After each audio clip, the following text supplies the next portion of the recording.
Good morning, Pearson pilots, and welcome to day 2 of our 2023-2024 school year.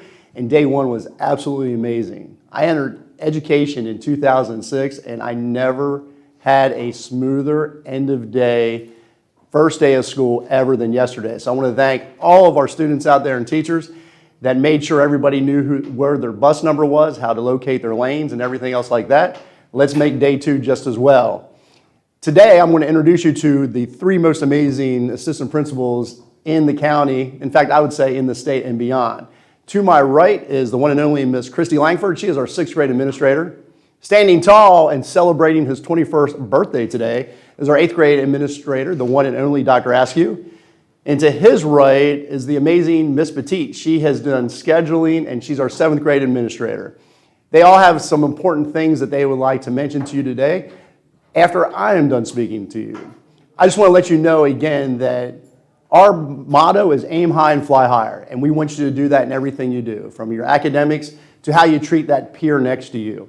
And I cannot stress the importance of being the I and be kind. You never know the person sitting beside you, what kind of day they're having or the night they had before they came in, and your kindness could be the difference between them feeling even more upset or changing their whole perspective on the day and being a lot more happier. So again, don't forget, always be that I and be kind and treat everybody as like you would like to be treated. With that being said, Ms. Langford is up next, and she has some important information to give to everybody. So here we go. Good morning, everybody. And if today is day 2 for you, welcome back. We're glad you came back. If today is your first day at Pearson, welcome to a new school year. For 6th graders and any students new to Cobb County, if you can, when you get to the lunchroom, please have your lunch ID ready. It is on your schedule. So fold your schedule up, put it in your pocket, and then when you get through that line, get it out, and you know the numbers to punch in. That will make our line go a lot faster in 6th grade, and then for anybody in 7th and 8th who are new to the county, look at the top of your schedule by your name, and it has your Cobb County ID number, which is your student number, and that's the same as your lunch number. Have a great day. Hey, you know what? Real quick. There's a good friend of mine in 6th grade today. His name's Pedro. You remember Pedro from Fair Oaks? I do remember Do Pedro. you know lunch today is his favorite? We're having nachos, Pedro, and I know you're going to be happy about that. That was your favorite, the Fair Oaks. So, hey, man, good to see you again. Pedro, Nacho Wednesday. Miss Petit? Thank you. Good morning, everybody. I'm so happy that today we start our 2nd day, and it's going to be as good as yesterday was, or maybe even better. So I wanted to let you know today is a count day, which means it's very, very important for all of us to be in our rooms, and we are going to be coming around in the next 10 minutes to make sure that everybody's there, count how many students are in the class, and then get a little slip of paper from the teachers. So please make sure that you have that paper, and then that you are counting how many people are here physically, and then if anyone is absent, like they were here yesterday but they're not here today, that you count them as well. So again, make sure that no one's going to the bathroom and that no one's out in the media center or anywhere else in the building, instead that they are to be in your room so we can have an accurate count. Also, I'm going to translate some of the things that Ms. Langford said about the lunch for our IL students. So, buenos días, estudiantes. Muchas gracias por estar aquí hoy. Estudiantes que son nuevos a Pearson, queríamos dejarles saber de que por favor cuando vayan a comer lunch en la cafetería lleven su número que está en el horario que es el papel que les imprimí ayer. Por favor, arriba tienen un ID, un número que dice Student ID, que también es su número para el lunch. Entonces pueden por favor llevarlo para su cafetería cuando les toque comer lunch, y así ponen ese número y se hacen las cosas más rápidos y más fácil. Gracias. Yep, I'm ready. All right, good morning, ladies and gentlemen. I am Dr. Askew, 8th grade administrator and a bus administrator extraordinaire, all things buses.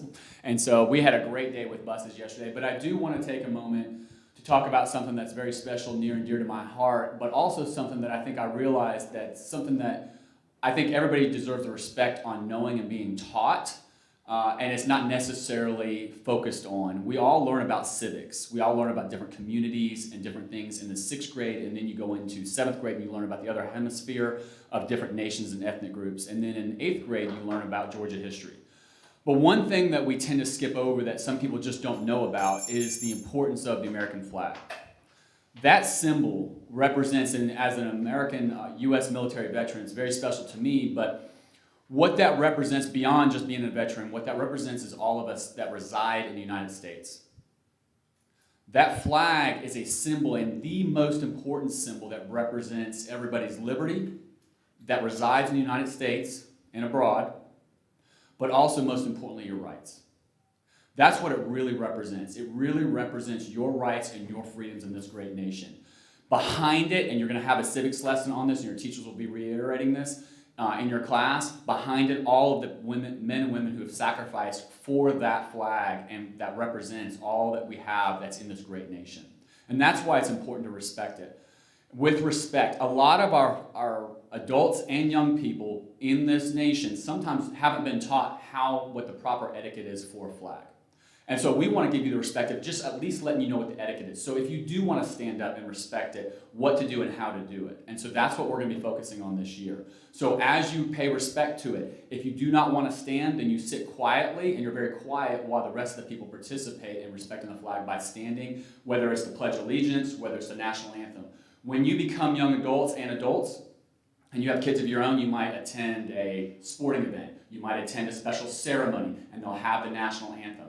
And your proper protocol will be taught by your teachers and reiterated, but I just want to take a moment to say that the proper etiquette is to remove your hat if you're wearing a hat. You can put your hand over your heart if you were in the military, or in the military and you're not in uniform, you'll see people stand at attention and they face the flag. And they're very quiet, or they will recite the pledge or the national anthem, those kind of things. So that's the proper etiquette of paying respect. So if you want the privilege of paying proper respect, that's one of the things that we're going to teach you, and that's why. So that way you have the opportunity and choice, because again, America is founded on rights and freedoms. You have the choice to respect it in the proper way, and at least you will have been taught what to do and how to do it. Again, I'm Dr. Askew, all great things buses, and of course 8th grade and academies. If you have any questions, please see me. If I don't know the answer, I will go to my colleague to my right or my left, and they will help me find the answer for you. I hope that everybody has a great day on day number 2